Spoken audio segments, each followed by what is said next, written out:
best way to get an accurate measurement of the nutrients that are in our lawn or garden soils is to do a soil test. And here in Oklahoma, we're fortunate in that our OSU Cooperative Extension Service has a state-of-the-art laboratory, qualified personnel, and a soil testing program that's geared toward our Oklahoma conditions. And we can all take advantage of this through our local county extension office. Well, there are a number of good reasons to take a soil test. Soil tests will help us to apply the appropriate nutrients to our lawns and gardens and at the appropriate rate. A soil test will give us a measurement of the pH of our soil. It'll let us know if it's too alkaline or too acidic and what we need to do to correct any problems there.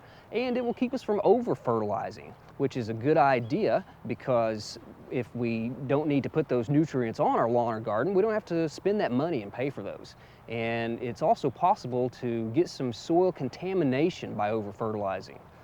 In fact, we get several soil samples through our lab from gardens here in Oklahoma that have excesses of phosphorus and potassium in the soil. If a soil has too high an amount of potassium, it can cause some salinity problems or salty buildup in the soil, which creates an unfavorable environment for any of our beneficial microorganisms or earthworms. And it also can cause some problems for seeds germinating. If a soil has too high an amount of phosphorus, this can cause some environmental problems, as if we get heavy rains, some of that soil can wash off with the phosphorus attached and make its way into the waterways, our streams and creeks, and then get into our lakes and ponds and cause some environmental problems in that way. So we don't want to guess and put down these nutrients if we don't need them. You may not need to add a complete fertilizer every year. Your soil may be fine for several years on some of those nutrients. We do, however, get some soil tests that do require additional phosphorus or potassium to be added. The city of Minneapolis in Minnesota has put in an ordinance making it illegal to apply any more phosphorus fertilizers to their lawns or gardens. And that's because they're completely loaded up. They don't really need any more. So it's not necessary to put those on there, and if it's going to cause problems in the environment, we just don't need to do it. So it's better to test than to guess. Well, because a soil test is only as good as the sample it came from, I thought I'd take a little while and show you how to get the best representative sample from your lawn or garden. Well, the first thing you do is to go down to your county extension office and pick up some of these little soil test bags. And you can see here they're a little cinch top type of bag, and it's got a little paper tag attached to it. But grab several of those. You can also pick up some of these brochures on how to do an appropriate soil test for your garden or lawn. And they'll even check out a soil sampling probe if you want it to collect some of the soil.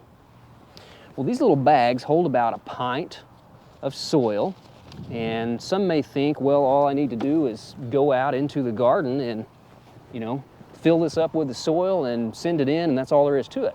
Well, it'll actually be a better representative sample if you treat your entire garden as a whole, or treat a section of your yard as a whole, or any particular flower bed, and do sampling from several different locations. So that's what I'm going to do right now.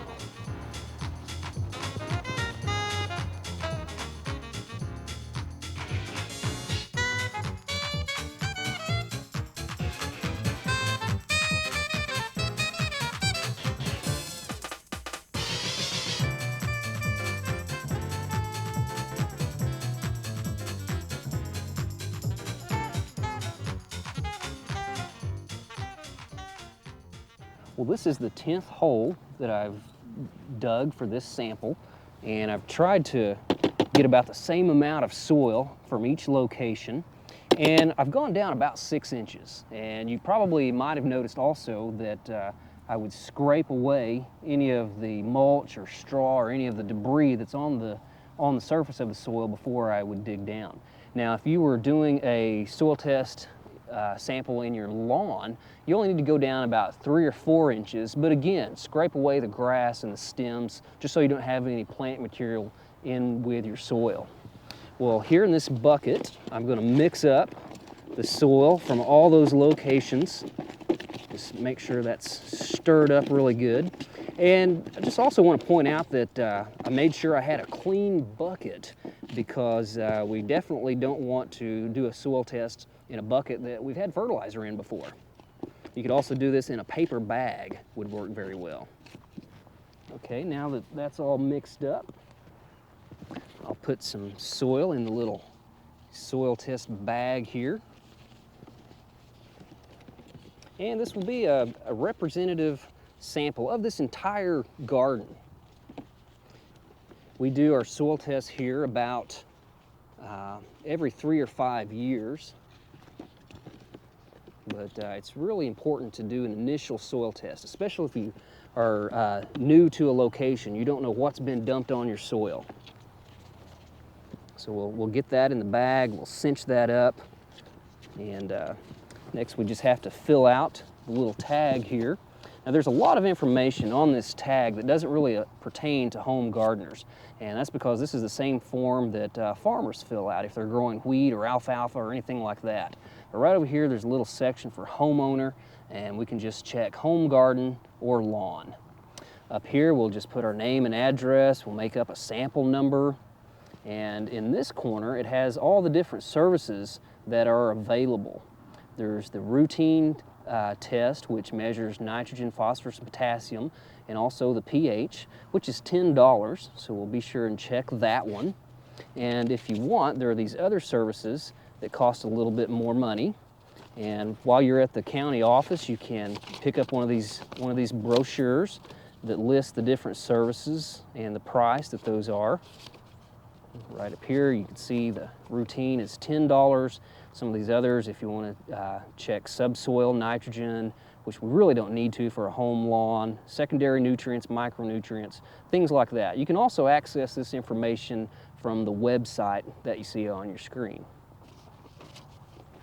Well, now we're ready to send this to you take this to your county office, and from there they will send that up here to Stillwater. And it'll take about 2 weeks to do the test, and then they will mail the results back to the county, and they'll contact you.